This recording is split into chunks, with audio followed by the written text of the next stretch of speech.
कृषी सेवक या पदाचे ऍडमिट कार्ड डाउनलोड व्हायला सुरुवात झालेली आहे.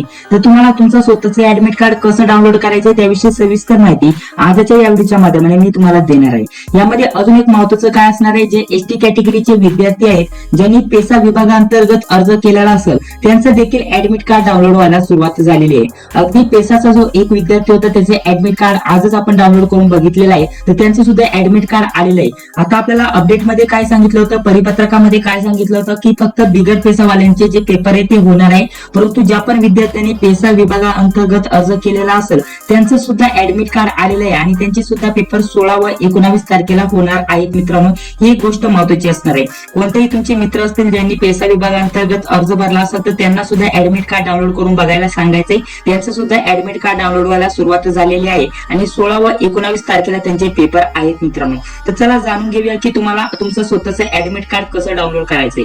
तर त्यासाठी तुम्हाला काय करायचंय, या वेबसाईटला ओपन करायचंय. या वेबसाईटची लिंक तुम्हाला व्हिडिओच्या डिस्क्रिप्शन बॉक्स मध्ये टाकून देतोय. तर बघा, अशा प्रकारचं पेज तुमच्याकडे ओपन होऊन येईल. मोबाईल मध्ये पण असंच पेज येतं. इथे तुम्हाला मराठी, इंग्लिश इथं सिलेक्ट करायचंय कोणत्या लँग्वेज मध्ये तुम्हाला तुमचं ऍडमिट कार्ड डाउनलोड करायचंय. त्यानंतर इथे बघा, इथे तुम्हाला रोल नंबर किंवा रजिस्ट्रेशन नंबर टाकायचा आहे आणि तुम्हाला इथे पासवर्ड टाकायचा आहे. जन्मतारीख टाकत बसू नका. जर जन्मतारीख टाकली तर तुमचं इथे लॉग इन केल्यानंतर इनव्हॅलिड कॅन्डिडेट सांगेल. ठीक आहे, तर तुम्हाला काय करायचंय, जेव्हा तुम्ही फॉर्म भरला होता तेव्हा तुम्हाला जो पण युजर आयडी मिळाला होता, रजिस्ट्रेशन नंबर मिळाला होता, तो नंबर आणि त्यासोबत पासवर्ड टाकायचा. त्याच्याच खाली पासवर्ड दिलेला असतो, तो पासवर्ड टाकायचा आहे. हा जो कॅप्चा आहे, कॅप्चा टाकून इथे लॉग इनचा ऑप्शन आहे, लॉग इन वरती क्लिक करायचं. इथे जो कॅप्चा आहे तो कॅप्चा टाकून इथे लॉग इनचा ऑप्शन आहे, लॉग इन वरती क्लिक करत आहे. तर बघा, लॉग इन वरती क्लिक केल्यानंतर डायरेक्टली हे पेज तुमच्याकडे ओपन होतं. कोणत्या प्रकारचं दुसरं पेज येत नाही, डायरेक्टली हे पेज तुमच्याकडे ओपन होऊन येतं. जर तुम्हाला इनव्हॅलिड कॅन्डिडेटचा एरर आला तर काय करायचं, व्यवस्थित पुन्हा टाकून बघायचं आणि ही जी वेबसाईट दिलेली आहे, ठीक आहे, आता इथे बघा ऍडमिट कार्ड तुमच्या समोर आलेलं मी ओपन केलेलं आहे. इथे क्लिक करून तुम्ही प्रिंट करू शकता, मोबाईल मध्ये पीडीएफ सेव्ह करू शकता. इथे क्लिक टू प्रिंटचं ऑप्शन आहे, इथे क्लिक करून तुम्ही प्रिंट आउट करू शकता, मोबाईल मध्ये ती प्रिंट सेव्ह करू शकता.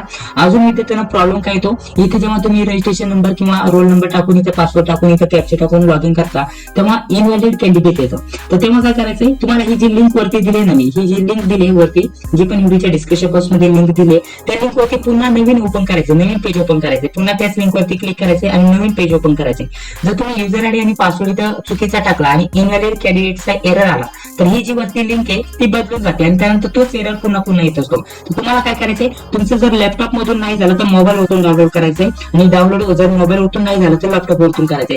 कारण एसटी कॅटेगरीचे जे विद्यार्थी त्यांचं पण ऍडमिट कार्ड आलेलं आहे, त्यांचं पण मी एक डाउनलोड करून बघितलं. तर यांचं काय झालंय की फक्त काही विद्यार्थ्यांचं मोबाईल वरतून ऍडमिट कार्ड डाउनलोड होत आहे. ठीक आहे, तर मोबाईल वरतून ऍडमिट कार्ड डाउनलोड होत आहे आणि जेव्हा लॅपटॉप वरतून ते त्यांचा युजर आयडी आणि पासवर्ड टाकतात तेव्हा इथं लॉग इन होत नाही, इनव्हॅलिड कॅन्डिडेट सांगतं. तर तुमचं जर असं झालं की तुमचं इनव्हॅलिड कॅन्डिडेटच सांगत आहे तर तुम्हाला एक मोबाईल मध्ये पण ट्राय करायचे आणि लॅपटॉप मध्ये पण ट्राय करायचं. ठीक आहे, जेणेकरून तुमचं लवकरात लवकर डाउनलोड होऊ शकतं.